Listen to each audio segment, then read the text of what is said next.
जय माता दी बंधुओं। एक बार फिर से आपका बहुत स्वागत है देशी भक्ति के इस आज के बहुत ही खास वीडियो में, जिसमें हम आपको बताने जा रहे हैं कार्तिक मास महात्म्य कथा अध्याय 26। बंधुओं, इस कथा को आप अंत तक जरूर सुने, अपने जीवन को सफल बनाएं, धर्म लाभ लें। बंधुओं, वीडियो को पूरा सुनने के बाद लाइक करें और कमेंट बॉक्स में जय माता दी जरूर लिखें। कार्तिक मास महात्म्य का 26वां अध्याय। श्री विष्णु की कृपा से आज तुमको राह बताए।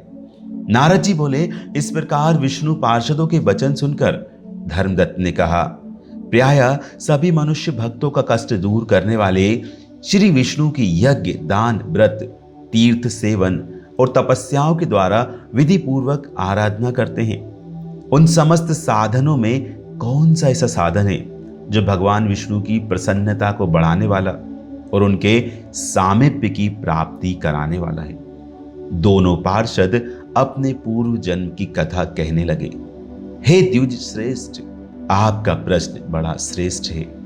आज हम आपको भगवान विष्णु को शीघ्र प्रसन्न करने का उपाय बताते हैं। हम इतिहास सहित प्राचीन वृतांत सुनाते हैं, सावधानी पूर्वक सुनो। ब्राह्मण पहले कांचीपुरी में चोल नामक एक चक्रवर्ती राजा हो गए हैं। उन्हीं के नाम पर उनके अधीन रहने वाले सभी देश चोल नाम से विख्यात हुए। राजा चोल जब इस भूमंडल का शासन करते थे, उस समय उनके राज्य में कोई भी मनुष्य दरिद्र, दुखी, पाप में मन लगाने वाला अथवा रोगी नहीं था।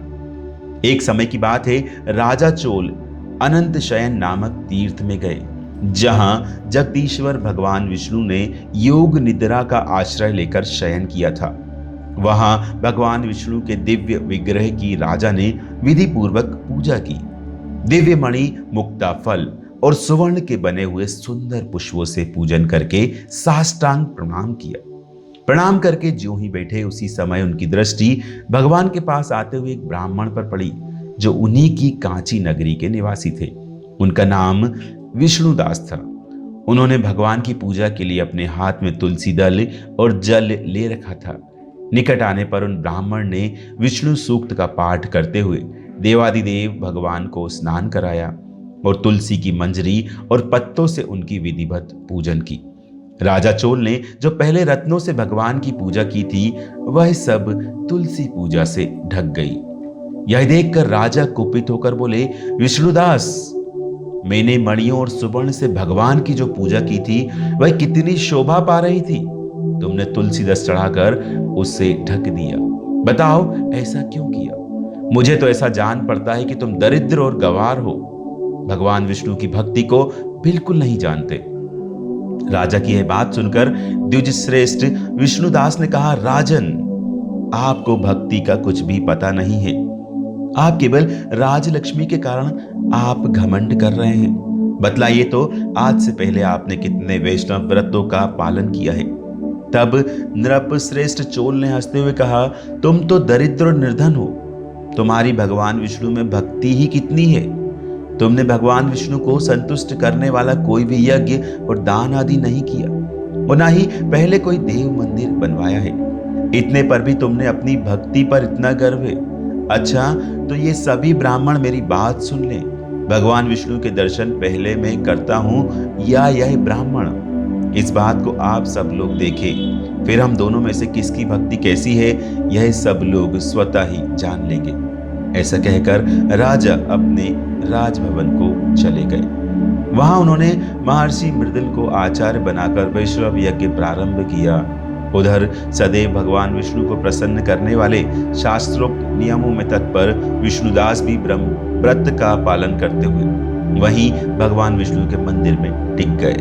उन्होंने माघ और कार्तिक के उत्तम व्रत का अनुष्ठान, तुलसी वन की रक्षा, एकादशी को द्वादशाक्षर मंत्र का जाप, नृत्य, गीत आदि मंगलमय आयोजनों के साथ प्रतिदिन षोडशोपचार से भगवान विष्णु की पूजा आदि नियमों का आचरण किया।